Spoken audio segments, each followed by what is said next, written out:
mempersembahkan kisah berfaedah untuk Ananda di rumah.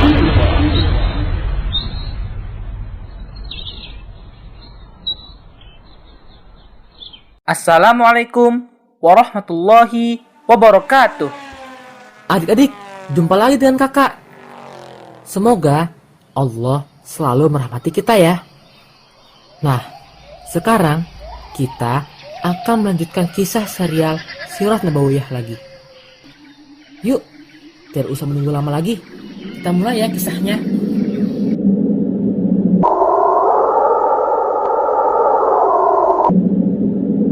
Pada bulan Ramadan tahun 8 Hijriah, Allah menaklukkan kota Mekah untuk Rasulnya dan segenap kaum muslimin. Penaklukan Mekah ini menjadi kemenangan besar. Dengan kemenangan ini, Allah memuliakan Islam. Allah membersihkan Baitullah dan negerinya dari segala bentuk kesyirikan. Bergembiralah penduduk langit. Manusia pun berbondong-bondong untuk masuk Islam.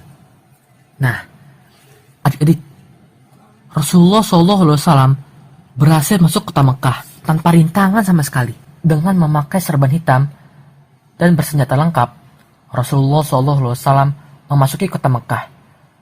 Beliau menaiki untanya, yaitu Al-Qaswa, sambil membaca surah Al-Fat. A'udzu billahi minasy syaithanir rajim. Bismillahirrahmanirrahim. إنا فتحنا لك فتحا مبينا ليغفر لك الله ما تقدم من ذنبك وما تأخر ويتم نعمته عليك ويهديك صراطا مستقيما وينصرك الله نصرا عزيزا هو الذي أنزل السكينة في قلوب المؤمنين ليزدادوا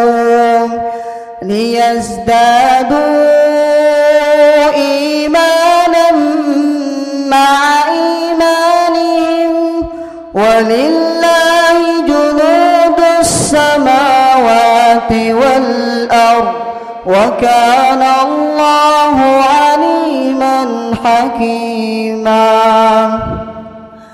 ليدخل المؤمنين والمؤمنات جنات تجري من تحتها الأنهار خالدين فيها ويكفر عنهم سيئاتهم وكان ذلك عند الله فوزا عظيما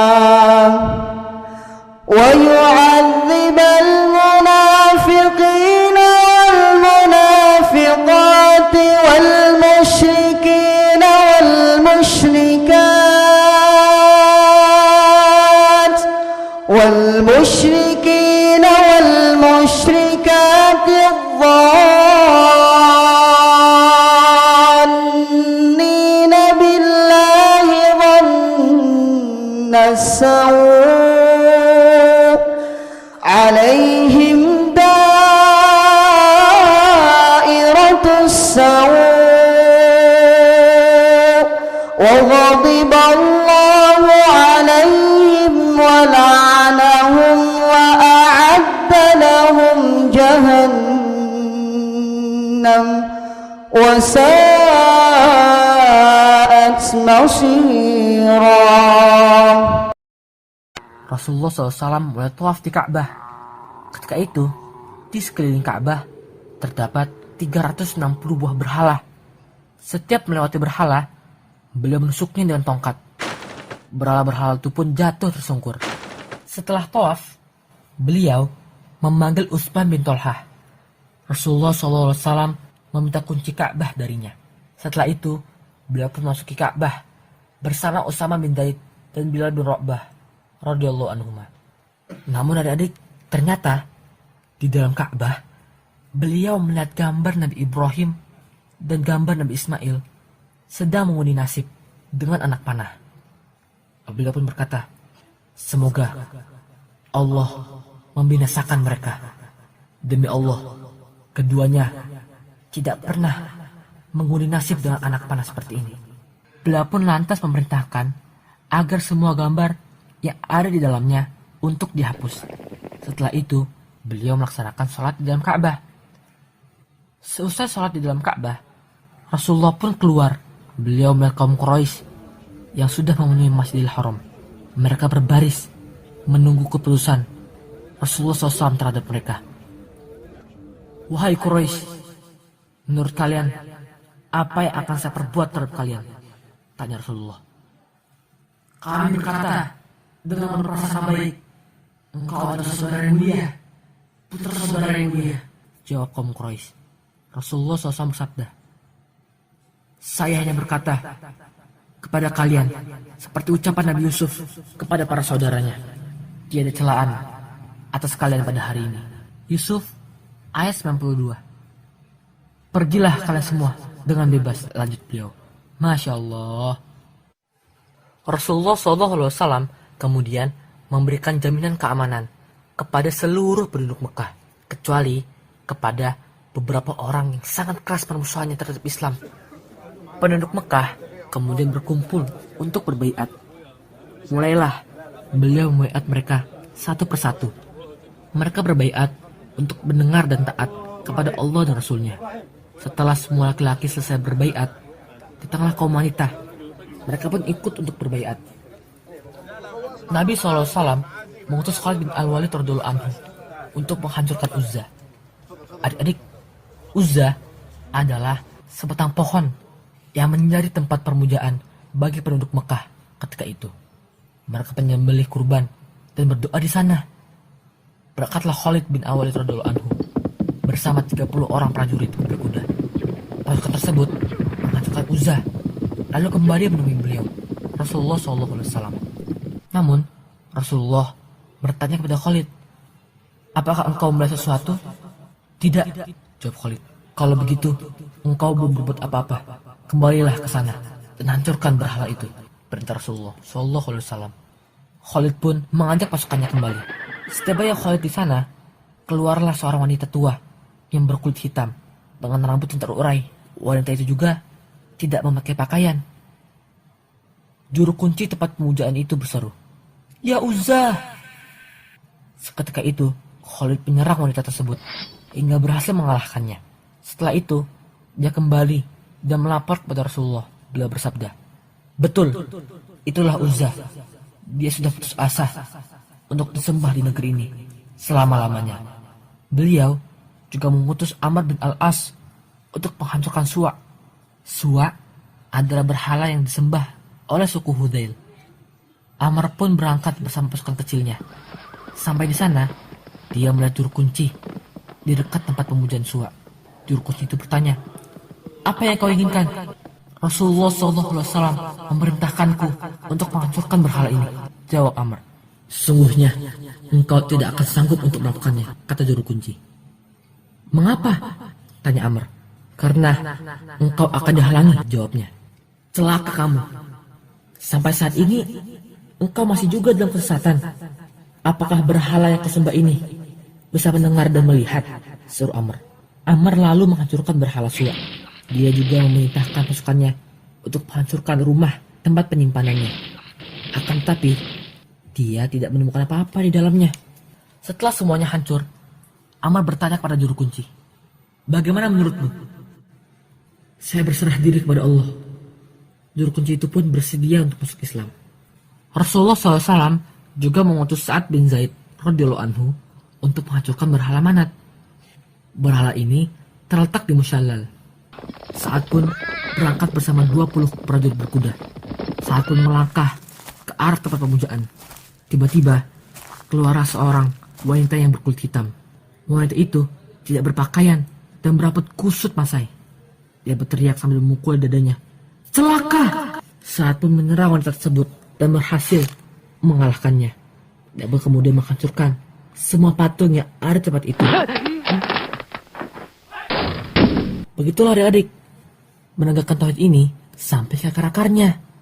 Nah, adik-adik, setelah penaklukan Mekah dan penghancuran berhala-berhala tersebut, banyak orang-orang Quraisy yang akhirnya masuk ke dalam Islam. Banyak pemuka-pemuka mereka yang akhirnya sadar akan kesalahannya dan memilih untuk masuk Islam. Kakak akan kisahkan beberapa dari mereka. Salah satunya adalah Suhail bin Amr. Beliau adalah pemuka Quraisy. Dahulu, dia selalu menghasut orang agar menyerang kaum muslimin adik-adik. Beliau pun masuk Islam setelah perang Hunain.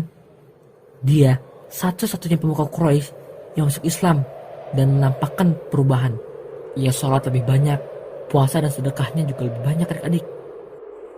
Dan beliau pula yang menyemangati kaum muslimin yang sudah mulai goyah keimanannya.